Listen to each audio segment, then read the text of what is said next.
कई काफी सालों से बताया हुआ है कि इतनी बार आप यदि माला फेरते हो तो स्वर्ग मिलता है ना। तो वो डेली गिनते अपने कि आज मैंने कितनी माला फेरी है और लिखते कि आज 10,500, कल 9,278, आज इतने 8,000। फिर डेली वो शाम को कम होती, इस दिन चिंता और करते 8,000 ही हुई यार आज तो, आज तू बात लग गया था दिन में मेरे से, वरना तो मैं इसको 10 कर देता। और तो कोरोना के अंदर मैं वापस नहीं गया था गांव, मैं जयपुर ही रहा था पूरे कोरोना, यही था मैं। और मेरा ये था कि यार जिस शहर ने रोजगार दिया उस शहर को छोड़ के क्या जाए, ये कोई तरीका थोड़ी हुआ कि कमाई करनी हो तब तो शहर और डर लगा तो भाग के गांव, तो फिर कमाई करने वाले टाइम में गांव ही बैठा रहता तो यही रहेंगे, जयपुर छोड़ के नहीं जाएंगे। उल्टा मैं दादाजी को यहां लेके आ गया, मैं चलो आप मौत आएगी तो गांव ही आ जाएगी, नहीं आएगी शहर में नहीं आएगी, कौन सा है। और उनकी मेरे साथ ट्यूनिंग खूब अच्छी है तो आगे। अब उन्होंने 10-15 दिन बाद उन्होंने कहा मेरे तो दाढ़ी करवानी है, हेयर कट करवाना है। उनके वो है कि थोड़ी सी दाढ़ी आ जाए तो उनको चुभने लग जाती है, तो गांव में तो जाकर करवा के आ जाते हो। अब कोरोना में तो कोई दुकान भी खुली नहीं। फिर मैंने इधर उधर से कहीं से एक नंबर कबाड़े और कोई एक बंदा मिल गया, तो उनका सर मैं घर पे आके कर जाऊंगा। यार सबसे अच्छा, रुपए थोड़ा ज्यादा ले लो, घर पे आके कर जाओ, तो घर पे आके कर जाते हैं। तो एक दिन, अब वो 15 दिन फिक्स था, हर 15 दिन बाद मेरे कदे बुला उसको, और वो भी गांव का सा लड़का एकदम, तो वो आज से उनसे आता ही भी कर लेता, तो उनको थोड़ा ये भी रहता है भाई, वरना तो हम 2-3 भाई रहते, हम ही बात करते, कोई नया आदमी आके 2 बातें बोले, ओ ताऊ जी कैसे हो, ठीक चल रहा है सब, तो उनका थोड़ा मन भी रहता, तो मैं उसको बुला लेता। तो एक दिन वो चेयर पे बैठे बैठे सेविंग करवा रहे, उनकी वो सेविंग भी, मैं सामने सोफे पर बैठा बैठा कुछ पढ़ रहा था।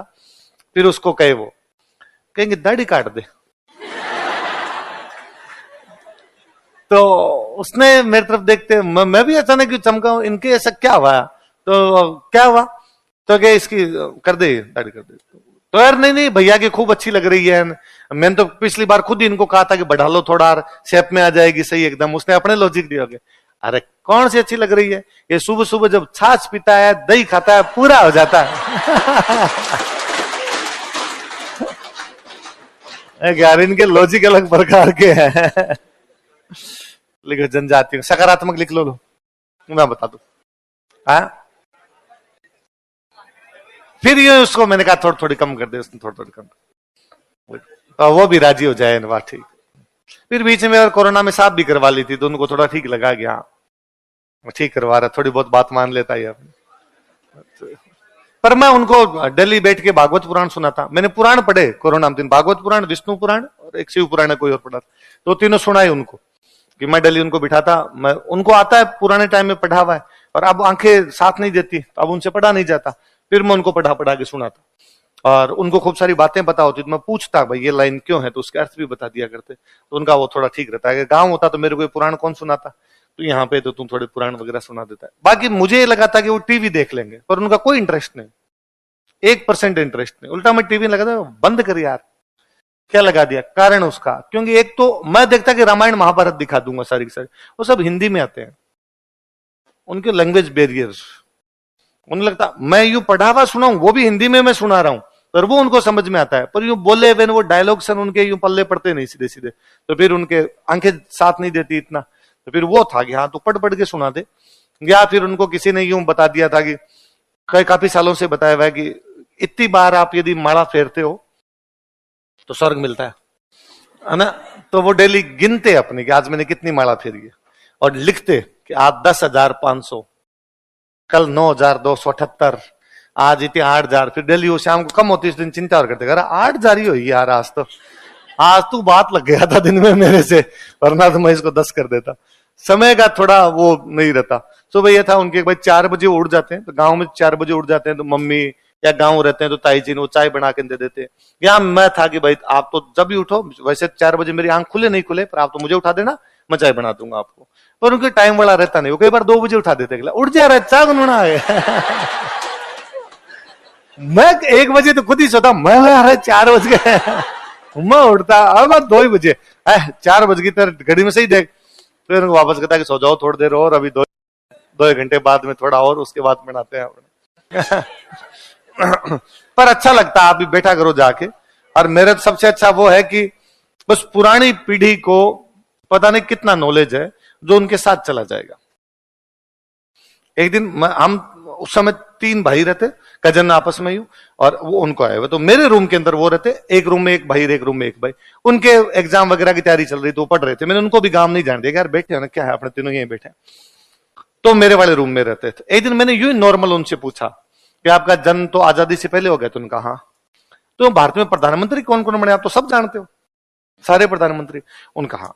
वो अक्सर ज्ञान है उनको, एक दिन भी स्कूल नहीं गए हुए, केवल यूं लिखना आता है, पढ़ना आता है उनको, वो घर में सीख जाया करते, वो चाहता था टाइप सिखा दिया करते होंगे। मैंने पूछा कौन कौन प्रधानमंत्री बने? तो उनका पहले प्रधानमंत्री नेहरू जी थे। हाँ। और नेहरू जी की मृत्यु पर कौन बने? तो उनका एक आदमी बना था जो थोड़े टाइम के लिए बना था, फिर उसको हटा दिया था, गुलजारी लाल नंदा, कार्यवाहक। मैं कहता हूं स्टूडेंट के भी दिमाग में नहीं आता जल्दी से। फिर मैं उसके बाद कौन बना? तो उनका उसके बाद एक व्यक्ति बना जिसकी हाइट छोटी थी, उसने पाकिस्तान को हराया था और गेहूं लाया था। अब देखो शास्त्रीय नाम याद है, गेहूं लाया था, मतलब हरित क्रांति। ये अपना क्वेश्चन होता है, हरित क्रांति कौन से प्रधानमंत्री के काल में भी थी? पाकिस्तान हराया था 65, हाइट कम थी शास्त्री जी की। उसके बाद वो वापस बना था जो नेहरू जी के मरते बना था, गुलजारीलाल नंदा। इसका मतलब गुलजारीलाल नंदा 2 बार कार्यवाहक है। उसके बाद इंदिरा के बाद बॉम्बे का सेठ मोरारजी देसाई बॉम्बे का बिजनेसमैन था, बहुत बड़ा। पहले बॉम्बे के मुख्यमंत्री हुआ करते और वित्त मंत्री रहे हुए थे वो, तो खजानो संभालतो, उनकी भाषा में पहला खजानो संभालतो, फिर भी प्रधानमंत्री बना दिया। मतलब पहले वो वित्त मंत्री था, बाद में वो प्रधानमंत्री। मैं उसके बाद चौधरी चरण सिंह। तो उनके वैसे कि चौधरी चरण सिंह सीधे आदमी थे, और इंदिरा गांधी ने उनको कहा कि मैं आपको प्रधानमंत्री बना दूंगी और आप एक बार देश का दौरा करके आ जाओ। वो दौरा करके आए तो इंदिरा गांधी ने कहा मैं नहीं बनाऊंगी। अब उनके बात तो ऐसे आती, जबकि है ये कि चौधरी चरण सिंह को कांग्रेस ने बाहर से समर्थन दिया और फिर समर्थन वापस ले लिया। तो वो एकमात्र अपने प्रधानमंत्री जो कभी संसद नहीं जा पाए प्रधानमंत्री के रूप में। फिर इंदिरा, फिर राजीव के बाद तो क्या यूपी को राजा, वीपी सिंह राजा था, तो यूपी को राजा। फिर चंद्रशेखर। उसके बाद कौन? कि उसके बाद एक बना था जो बोलता नहीं था, नरसिम्हा राव को कहते हैं मोनी बाबा है, नरसिम्हा राव का नाम ही मोनी बाबा है। उसके बाद वाजपेयी। उसके बाद एक व्यक्ति बना, इसका नाम बहुत लंबा था, मुझे नाम नहीं आता, हरदन हली डोडेगोड़ा देवगोड़ा, HD देवगोड़ा, लंबा नाम। तो उनको किसी ने बताया होगा, उनको याद नहीं होगा। उसके बाद एक व्यक्ति बना था जिसकी दाढ़ी ऐसे थी, फ्रेंच कट, इंद्र कुमार गुजराल। मैं उसके बाद वाजपेयी बना था, 13 महीने में भाई हटा दिया था उसको। उसके बाद वापस वाजपेयी बना था। उसके बाद फिर तो ये सरदार जी मनमोहन सिंह जी बन गए थे। फिर अब तो मोदी है ही। मैंने वो जो कजन तैयारी करता उसको बुलाया, इधर आ, भारत के प्रधानमंत्रियों के नाम बता। उसने कहा इजी भाई साहब, अभी बता देता हूं, नेहरू जी, शास्त्री जी, मैं थप्पड़ मारूंगा मैं। ये तो इनकी एज निकल गई, तैयारी करवाते ना, इनका सिलेक्शन जल्दी होता।